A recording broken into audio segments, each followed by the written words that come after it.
पश्चिम बंगाल की राजनीति से इस वक्त की सबसे बड़ी और हैरान करने वाली खबर सामने आ रही है। आजादी के बाद पहली बार ऐसा होने जा रहा है कि जब बंगाल में बीजेपी अपनी सरकार बनाएगी, लेकिन नतीजे के सामने आने के बाद टीएमसी के अंदर जो सियासी ड्रामा शुरू हुआ है वो आपको पक्का हैरान कर देगा। नमस्कार, मैं प्रियंका सोनकर और आप देख रहे हैं इंडिया 24/7 लाइव टीवी। सबसे पहले नतीजों की बात करते हैं। बीजेपी ने 206 सीटों के पूर्ण बहुमत के साथ बंगाल में ऐतिहासिक जीत दर्ज की है।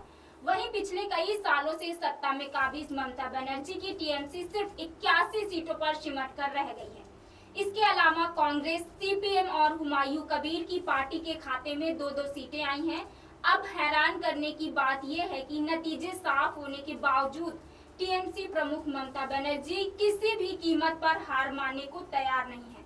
उनका गुस्सा 7वें आसमान पर है और उन्होंने सीधे सीधे इसे चुनावी लूट बता दिया है। ममता दीदी ने बेहद गंभीर आरोप लगाते हुए कहा है कि चुनाव आयोग ने एक बीजेपी कमीशन की तरह काम किया है। उनका कहना है कि काउंटिंग सेंटर में उनके एजेंट्स को अंदर नहीं जाने दिया गया, उनकी शिकायतों पर कोई एक्शन नहीं हुआ और यहां तक कि सेंटर पर उन्हें लात भी मारी गई।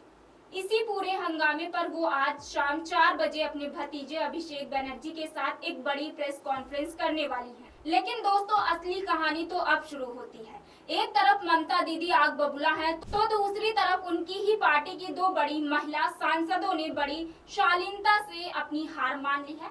सांसद सायुनी घोष ने सोशल मीडिया पर पोस्ट करके कहा कि वो बंगाल की जनता के फैसले को पूरी तरह विनम्रता से स्वीकार करती हैं। उन्होंने बंगाल की जनता का शुक्रिया अदा किया और कहा कि वो अपनी नेता ममता बनर्जी के साथ मजबूती से खड़ी हैं और आगे की न्यायपूर्ण लड़ाई और भी जोरदार तरीके से लड़ेंगी।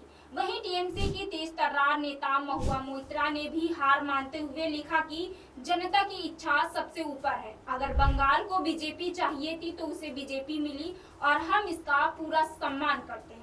महुआ ने ये भी कहा कि उन्होंने एक गैर बराबरी वाले मैदान पर डटकर मुकाबला किया और वो आगे भी देश के संविधान और धर्मनिरपेक्षता के लिए अपनी लड़ाई जारी रखेंगे। तो दोस्तों, टीएमसी के अंदर चल रहे इस दोहरे रवैये पर आपकी क्या राय है? एक तरफ ममता बनर्जी के चुनाव आयोग, दूसरी तरफ उनकी ही सांसदों को हार को सम्मान के साथ स्वीकार करना। आपको क्या लगता है, कौन सही है? अपनी राय कमेंट बॉक्स में जरूर बताएं और वीडियो को लाइक करके चैनल को सब्सक्राइब करना न भूलें।